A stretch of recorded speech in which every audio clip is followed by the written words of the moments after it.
प्राचीन काल में शत्रुजीत नाम के एक धर्मात्मा राजा राज्य करते थे। उनकी राजधानी गोमती के तट पर थी। राजा का एक बड़ा बुद्धिमान, पराक्रमी और सुंदर पुत्र भी था जिसका नाम ऋतुध्वज था। एक दिन नए मिशन से गालव मुनि राजा शत्रुजीत के दरबार में पधारे। उनके साथ एक बहुत ही सुंदर दिव्य अश्व भी था। उन्होंने राजा से कहा, महाराज, हम आपके राज्य में रहकर तपस्या, यज्ञ तथा भगवान का भजन करते हैं, किंतु एक दैत्य कुछ काल से हमारे इस पवित्र कार्य में बड़ी बाधा डाल रहा है। यद्यपि हम उसे अपनी क्रोध अग्नि से भस्म कर सकते हैं, तथापि ऐसा करना नहीं चाहते, क्योंकि प्रजा की रक्षा करना और दुष्टों को दंड देना यह राजा का कार्य है। पर फिर भी एक दिन उसके उपद्रव से पीड़ित होकर हमने उसे रोकने का विचार बना लिया था। उसी समय यह दिव्य अश्व आकाश से नीचे उतरा और आकाशवाणी हुई, मुने, यह अश्व बिना किसी रुकावट के समस्त पृथ्वी की परिक्रमा कर सकता है। आकाश, पाताल, पर्वत, समुद्र, सब जगह आसान से जा सकता है। इसलिए इसका नाम कुवलयमाला होकर उस दैत्य का वध करेंगे जो सदा आपको कष्ट दिया करता है। इस अश्वत्थ को पाकर इसी के नाम से ही राजकुमार की प्रसिद्धि होगी और वे कोवल्या शव कहलाएंगे। इस आकाशवाणी को सुनकर हम आपके पास आए हैं। हे राजन, आप राजकुमार ऋतुध्वज को राक्षस नाश और धर्म की रक्षा के लिए मेरे साथ आने की आज्ञा दीजिए। गाला मुनि के यूं कहने पर राजा शत्रुजीत ने बड़ी प्रसन्नता के साथ एक सैन्य टुकड़ी देकर राजकुमार ऋतुध्वज को मुनियों की रक्षा के लिए भेज दिया। महर्षि के आश्रम पहुंचकर वे सब ओर से उसकी रक्षा करने लगे। एक दिन वह मदोमत्त दानव शुक्र का रूप धारण करके वहां आया। राजकुमार ऋतुध्वज उसको देखते ही शीघ्र घोड़े पर सवार हो उसके पीछे दौड़ पड़े और अर्ध चंद्राकार बाण से उस पर प्रहार किया। बाण से आहत होकर वह शूक का दैत्य प्राण बचाने के लिए भागा और वृक्षों तथा पर्वत से घिरी हुई घनी झाड़ी में घुस गया। पर राजकुमार के अश्व ने उसका पीछा न छोड़ा। दैत्य भागता हुआ सहस्र योजन दूर निकल गया और एक स्थान पर बिल के आकार में दिखाई देने वाली अंधेरी गुफा में कूद पड़ा। अश्वामी राजकुमार भी उसके पीछे उसी गड्ढे में कूद पड़े। राजकुमार ऋतुध्वज जब अंदर गया तो उसे वहां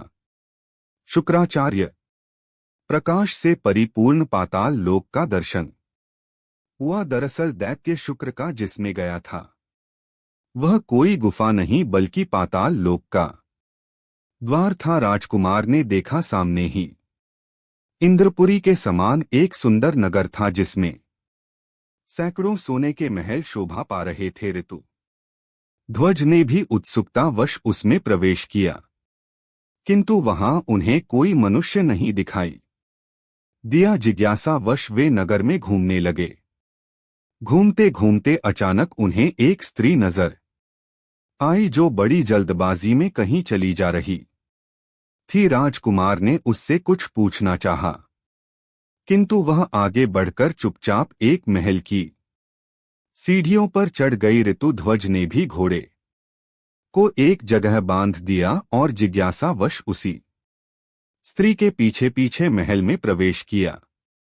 भीतर जाकर देखा तो सोने के बने हुए एक विशाल पलंग पर एक अति सुंदर कन्या बैठी है, जो अपने सौंदर्य से रति को भी लज्जा रही है। दोनों ने एक दूसरे को देखा और दोनों का मन परस्पर आकर्षित हो गया। राजकुमार को देखते देखते अचानक कन्या मूर्छित हो गई। तब पहली स्त्री जिसका पीछा करते हुए राजक इस महल में घुसे थे आई और पंखा लेकर उसे हवा करने लगी। जब वह कुछ होश में आई तो राजकुमार ने उसकी मूर्छा का कारण पूछा, पर लज्जावश वह कुछ भी ना बोली और सखी के कान में कुछ फुसफुस आई। राजकुमार की तरफ देखते हुए उसकी सखी ने बोलना प्रारंभ किया, प्रभु, देवलोक में गंधर्व राज विश्वा वसु सर्वत्र विख्यात है, यह सुंदरी उन्हीं की कन्या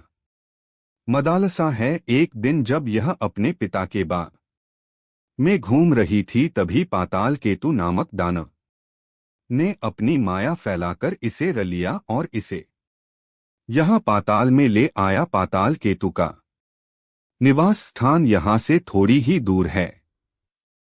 पाताल केतु ने कहा है, मदालसा अगर राजी हो, उसकी बात मानती है तो ठीक, वरना आगामी त्रयोदशी को वह इसके साथ जबरदस्ती विवाह करेगा। पर मेरी सखी उस राक्षस के साथ विवाह करने से पहले मरना पसंद करेगी। कुछ दिन पहले ही की बात है, जब मदालसा ने आत्महत्या का प्रयत्न किया था, उसी समय कामधेनु ने प्रकट होकर कहा, बेटी, वह नीच दानव तुम्हें नहीं पा सकता। मृत्युलोक यानी पृथ्वी लोक में जाने पर उसे जो अपने बाणों से बींद डालेगा वही तुम्हारा पति होगा। इतना कह वह अंतर्ध्यान हो गई। फिर अपना परिचय देते हुए उस स्त्री ने कहा, मेरा नाम कुंडला है, मैं मदालसा की सखी बंधवानों पुष्कर माली की पत्नी हूं। मेरे पति देवासुर संग्राम में शुंभ के हाथों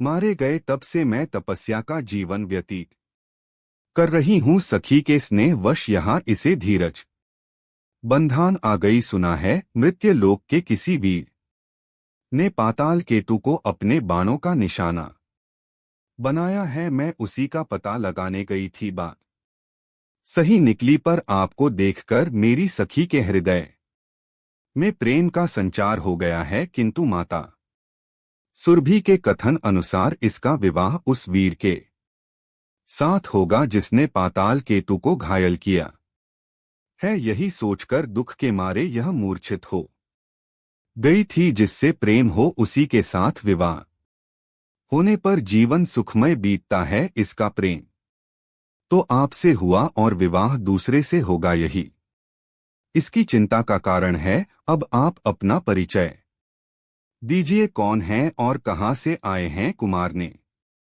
अपना यथावत परिचय दिया तथा उस दानव को बाण मारने और पाताल में पहुंचने की सारी कथा विस्तार पूर्वक कह सुनाई। सब बातें सुनकर मदालसा की प्रसन्नता का कोई ठिकाना नहीं रहा। जिस पुरुष को वह अपना दिल दे बैठी थी, उसी से उसकी शादी होगी, यह बात उसके लिए आश्चर्य के साथ साथ बहुत खुशी देने वाली भी थी। उसने लज्जित होकर सखी की ओर देखा, किंतु कुछ बोल ना सकी। कुंडला ने उसका मनोभाव जानकर कहा, वीरवर, आपकी बात सत्य है।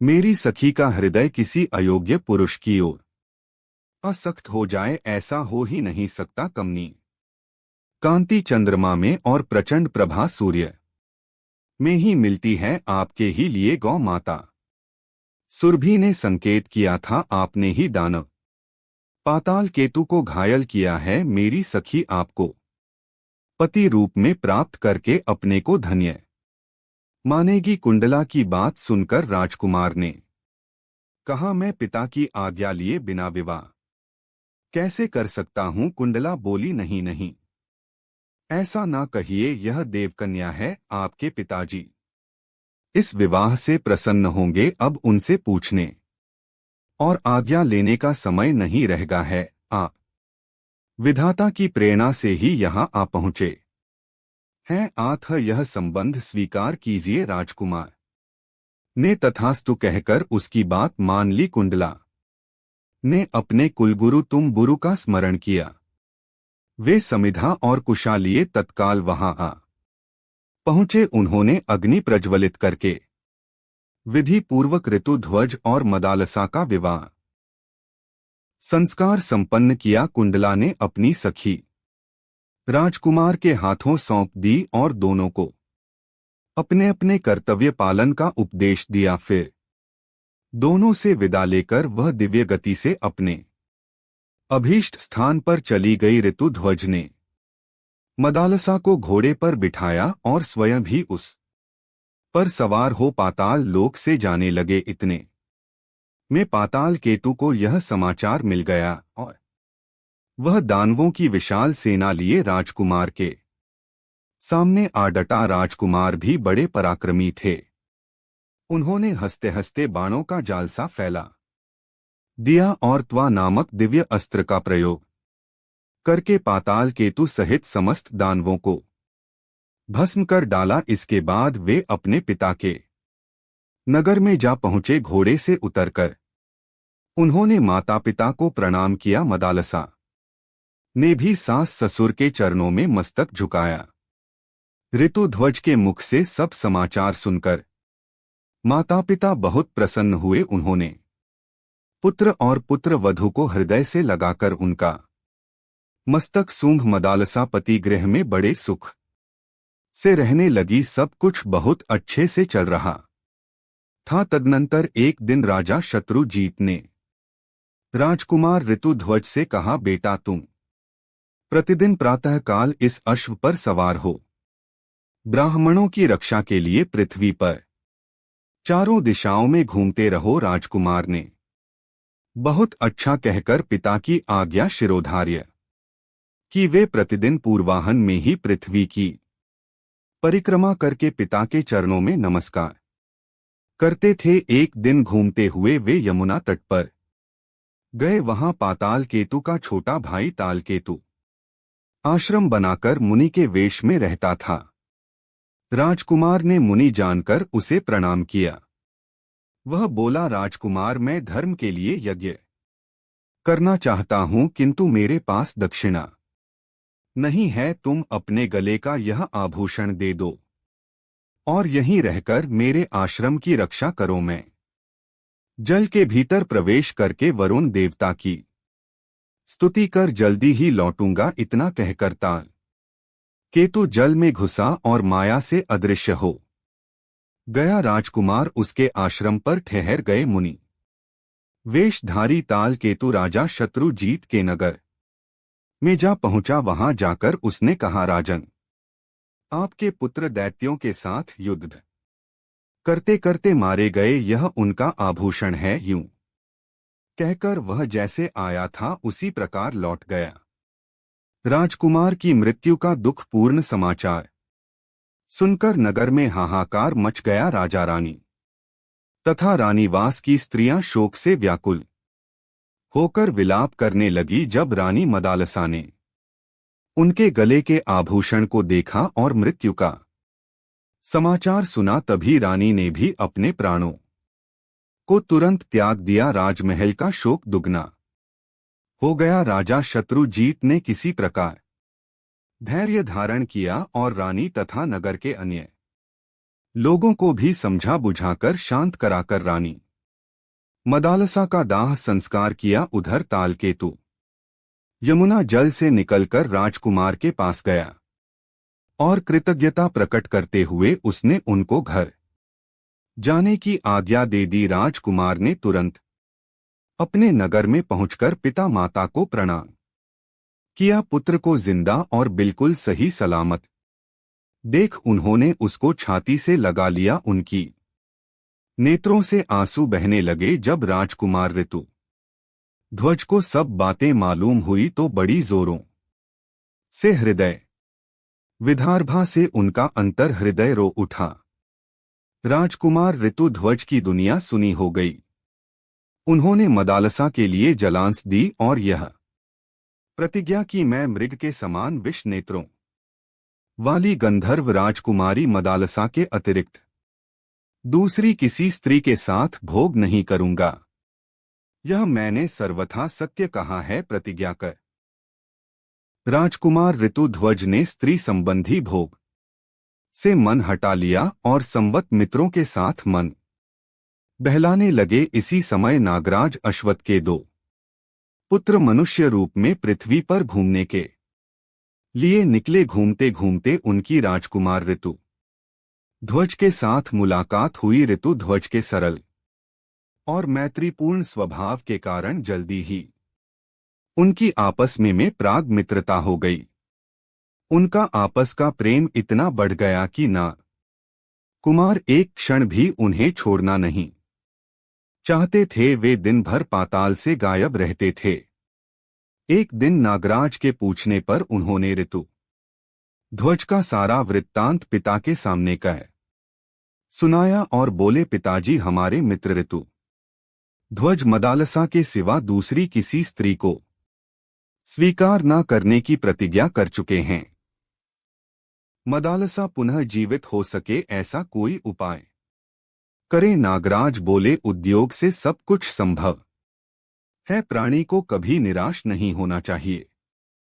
यूं कहकर नागराज अश्वत्थ हिमालय पर्वत के पलक्षा व तरण तीर्थ में, जो सरस्वती का उद्गम स्थान है, जाकर अपने पुत्रों के मित्र राजकुमार ऋतुध्वज के हितार्थ दुष्कर तपस्या करने लगे। सरस्वती देवी ने प्रसन्न होकर उन्हें प्रत्यक्ष दर्शन दिया और वर मांगने को कहा। अश्वत्थ बोले, देवी, मैं और मेरा भाई कंबल दोनों संगीत शास्त्र के पूर्ण मर्मज्ञ हो जाए। सरस्वती देवी तथास्तु कहकर अंतर्ध्यान हो गई। अब दोनों भाई कंबल और अश्वत्थ कैलाश पर्वत पर गए और भगवान शंकर को प्रसन्न करने के लिए ताल स्वर के साथ उनके गुणों का गान करने लगे।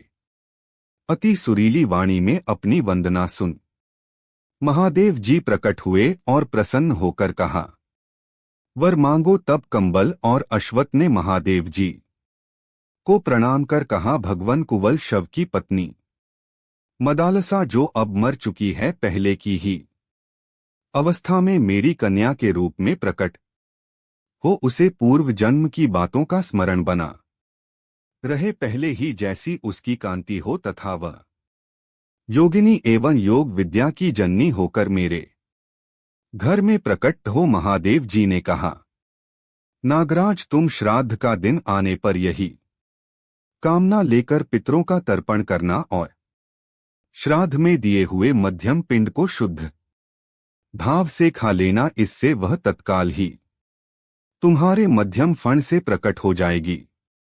नागराज ने वैसा ही किया। सुंदरी मदालसा उनके मध्यम फण से प्रकट हो गई। नागराज ने उसे महल के भीतर स्त्रियों के संरक्षण में रख दिया। यह रहस्य उन्होंने किसी पर प्रकट नहीं किया। तदनंतर नागराज अश्वत्थ ने अपने पुत्रों से कहा, तुम राजकुमार ऋतुध्वज को यहां बुला लाओ। नाग कुमार उन्हें लेकर गोमती के जल में उतरे और वहीं से खींचकर उन्हें पाताल में पहुंचा दिया। वहां वे अपने असली रूप में प्रकट हुए। ऋतुध्वज नागलोक की शोभा देखकर चकित हो उठे। उन्होंने नागराज को प्रणाम किया। नागराज ने आशीर्वाद देकर ऋतुध्वज का भली भांति स्वागत सत्कार किया। भोजन के पश्चात सब लोग एक साथ बैठकर प्रेमालाप करने लगे। तब नागराज ने मदालसा के पूर्ण जीवित होने की सारी कथा उन्हें कह सुनाई। मदालसा के पुनर्जीवित होने की खबर सुनकर ऋतुध्वज की खुशी की कोई सीमा नहीं रही। उन्होंने नागराज से हर्षो उत्साहित होकर शीघ्र मदालसा से मिलाने का नम्र निवेदन किया। राजकुमार का हर्ष उल्लाह देख नागराज ने बिना किसी देरी के उनको मदालसा से मिलवा दिया। राजकुमार ऋतुध्वज और रानी मदालसा एक दूसरे को देख भाव विभोर हो उठे और एक दूसरे को बहते नेत्रों के साथ गले लगा लिया। ऋतुध्वज के स्मरण करते ही उनका प्यारा अश्व वहां पहुंचा। नागराज को प्रणाम कर राजकुमार रानी मदालसा के साथ अश्व पर आरूढ़ हुए और अपने नगर के लिए रवाना हो गए। वहां पहुंचकर उन्होंने मदालसा के जीवित होने की कथा सुनाई। मदालसा ने भी सास ससुर के चरणों में प्रणाम किया। नगर में बड़ा भारी उत्सव मनाया गया। मार्कंडेय पुराण के अनुसार रानी मदालसा के 4 पुत्र हुए। महास्ती मदालसा ने अपने पुत्रों का उद्धार करके स्वयं भी पति के साथ परमात्मा चिंतन में मन लगाया और थोड़े ही समय में मोक्ष स्वरूप परम पद प्राप्त कर लिया। मदालसा अब इस लोक में नहीं है, किंतु उसका नाम सदा के लिए अमर हो गया।